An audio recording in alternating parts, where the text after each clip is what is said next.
کہ لڑکی کی زندگی کا سارا دارومدار اس کے شوہر پہ، اس کی زندگی میں آنے والے مرد پہ ہوتا ہے. آج کل جو مسئلے چل رہے ہیں کپلس کے بیچ میں، اور آپ کا ماشاءاللہ اتنا اچھا کپل ہے، تو اس بارے میں آپ لوگ کیا کہنا چاہیں گے؟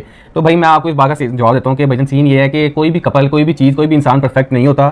مسئلے ہر ریلیشن میں ہوتے ہیں، تو رپورٹ نہیں کر رہے ہوتے. بات یہ ہوتی ہے کہ ہم نے اتنا ٹائم اسپینڈ کر لیا ساتھ، تو ہمیں پتہ ہے کہ ہم نے کیا چیز ایک دوسرے کو ٹریگر کرنے سے روکنی ہے. کیونکہ بندہ یہ چیزیں ہی سیکھتا ہے جب ساتھ رہتا ہے. ساتھ رہنا آسان نہیں ہے، ظاہر سی بات ہے. دو ڈفرنٹ لوگ ہوتے ہیں، ساتھ رہ رہے ہوتے ہیں، تو وہ ایک دوسرے کو سیکھتے ہیں، دونوں کو ایڈجسٹ کرنا پڑتا ہے. یہ نہیں ہوتا کہ ایک ہی بندہ ہمیشہ ایڈجسٹ کرے، دونوں ایڈجسٹ کریں گے تو لائف چلتی ہے. اصل چیز ہوتی ہے کہ آپ نے اپنا ریلیشن بچانا ہے، آپ کی پریورٹی یہ ہونی چاہیے، تو ہر چیز خود ہی صحیح ہوتی ہے. مجھے لگتا ہے کہ جب آپ کا اسپاؤس آپ کے لیے ہر چیز سے زیادہ امپورٹنٹ ہوتا ہے نا، تو بہت سے مسئلے ویسے ہی نہیں ہوتے. اور یہ چیز میں کہنا چاہوں گی کہ یہ چیز یا جھگڑا یا بات، کوئی بھی کانفلکٹ، وہ ہمیشہ دو لوگوں کے بیچ میں رہنا چاہیے. جب کوئی بھی تیسرا، وہ چاہے آپ کی بہتری کے لیے، یعنی جب کوئی تیسرا اوپینین آتا ہے، چاہے آپ کے بچے ہیں، چاہے آپ کے پیرنٹس ہیں، چاہے آپ کے بہن بھائی ہیں، جیسے ہی وہ انوالو ہوں گے، وہ اپنے پوائنٹ سے آپ کو اوپینینز دینا اسٹارٹ کریں گے، آپ اس حساب سے ریئیکشنز دو گے. وہ چاہ اچھا ہی رہے ہوتے ہیں، لیکن وہ بات کسی اور طرف چلی جائے گی، تو اس سے بہتر یہ ہے کہ اپنی لڑائی اپنے تک رکھیں، سب سے امپورٹنٹ. اور عریب پرویز نے ایمان کے حق میں آواز اٹھا کر بہت لوگوں کو حیران کر دیا ہے. اور اقرا کنول کہتی ہیں کہ ایک عورت کی زندگی کا پورا جو انحصار ہوتا ہے وہ اس کی زندگی میں آنے والے مرد کے اوپر ہوتا ہے کہ وہ کس قسم کا مرد ہے.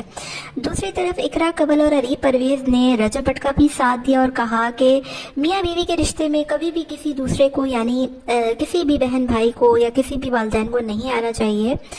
چونکہ سب کو پتہ ہے کہ ایمان کی زندگی کو چلانے والا اور کوئی نہیں بلکہ اون شیخ ہے.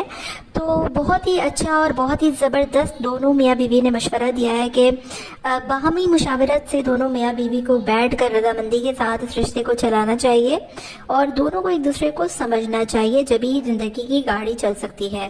اقرا کنول اور عریب پرویز نے بنا کسی کا نام لیے، کوئی بدتمیزی کیے بغیر ہی لوگوں کے لیے دعا کی کہ جو بھی زندگیوں میں پرابلمس چل رہے ہیں ہم دعا کرتے ہیں کہ سالو ہو جائے. دونوں میاں بیوی کو بیٹھ کر اس مسئلے کو سارٹ آؤٹ کرنا چاہیے، نہ کہ پوری دنیا میں ڈھنڈورے پیٹنے چاہیے اور اس کو کنٹروورسی بنانا چاہیے. ساتھ میں اقرا کنول نے کہا کہ ایک عورت کی زندگی میں اس کے آنے والے مرد کی ایک بہت بڑی اہمیت ہوتی ہے. اس کو چاہیے کہ اس کو عزت کے ساتھ لے کر چلے، کسی دوسرے کو اس تمام چیزوں میں انوالو نہ کرے. اسی وجہ سے ایک اچھی زندگی جو ہے وہ دونوں میاں بیوی کی گزر سکتی ہے. باقی آپ کا کیا خیال ہے اس رشتے کے بارے میں؟ آپ لوگوں نے کامنٹ کر کے مجھے ضرور بتانا ہے.